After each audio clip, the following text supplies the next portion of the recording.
अस्सलाम वालेकुम। आज मैं आपके साथ शेयर करूंगी बीफ स्टीम रोस्ट की रेसिपी।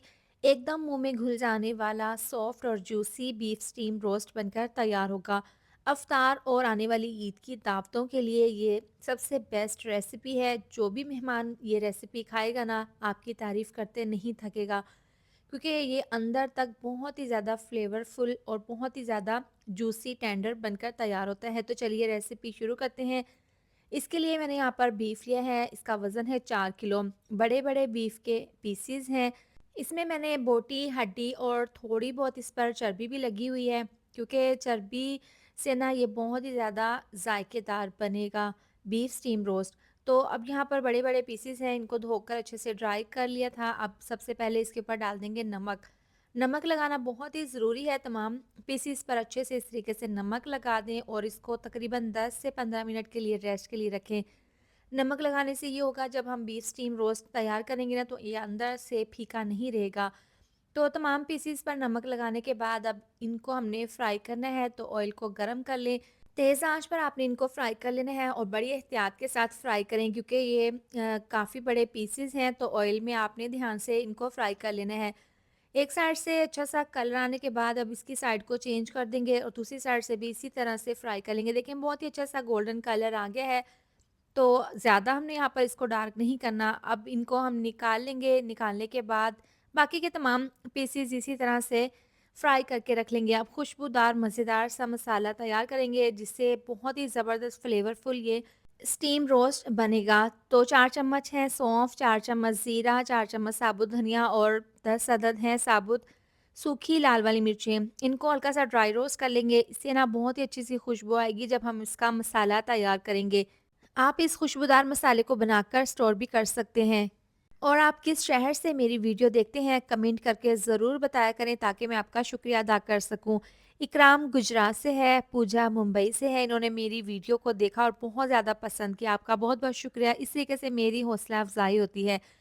तो अब मसाले को मिक्सी जार में डालकर इसका दरदरा सा पाउडर तैयार कर लेंगे। 3 चम्मच बाउल में डाल देंगे, बाकी हम दूसरे जार में डालकर इसको स्टोर कर लेंगे। अब ये मसाला डालने के बाद 1 चम्मच कश्मीरी लाल मिर्चों का पाउडर, 1 चम्मच हल्दी पाउडर, 1 चम्मच पिसा हुआ गरम मसाला डाल देंगे। साथ ही इसमें डाल देंगे कौरमा मसाला तकरीबन 2 चम्मच अच्छे से फ्लेवर के लिए।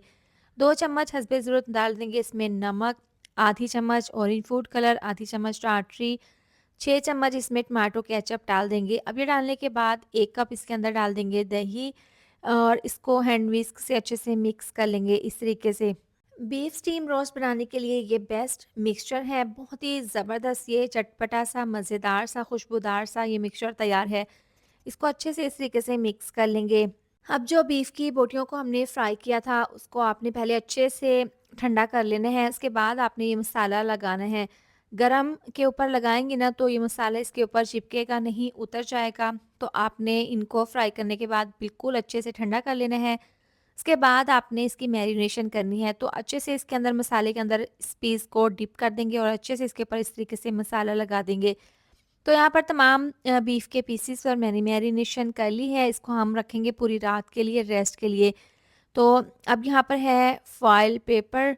तो सबसे पहले इसकी कटिंग करनी है, छोटे-छोटे पीसेस में काट लेंगे, क्योंकि हमने एक-एक पीस को अलग-अलग इस तरीके से इसको एल्युमिनियम पेपर में रैप करना है। तो इस तरीके से तमाम पीसेस को इसी तरह से पैक कर लेंगे।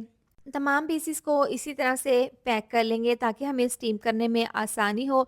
तो एक एल्युमिनियम पेपर में मैंने 2 पीस डाल दिए हैं, बाकी के तमाम एक-एक पीस मैंने इसमें बंद कर दिए हैं। तो यहाँ पर तमाम पीसेस को मैंने रेडी कर लिया है। इसके बाद इनको हमने स्टीम करना है। तो प्रेशर कुकर में नहीं, इसको हम पतीले में बनाएँगे। खुले से पतीले में पानी डाल देंगे, 1 जग पानी डालकर स्टीमर रखकर अब ये तमाम इसके अंदर ये पीसेस रखने के बाद इसके किनारों पर आटा लगा देंगे और इस तरीके से आपने सुराख वाला ढक्कन ले लेना है, ताकि इसकी स्टीम सुराख से बाहर निकल सके आसानी के साथ और साइडों से ना निकले।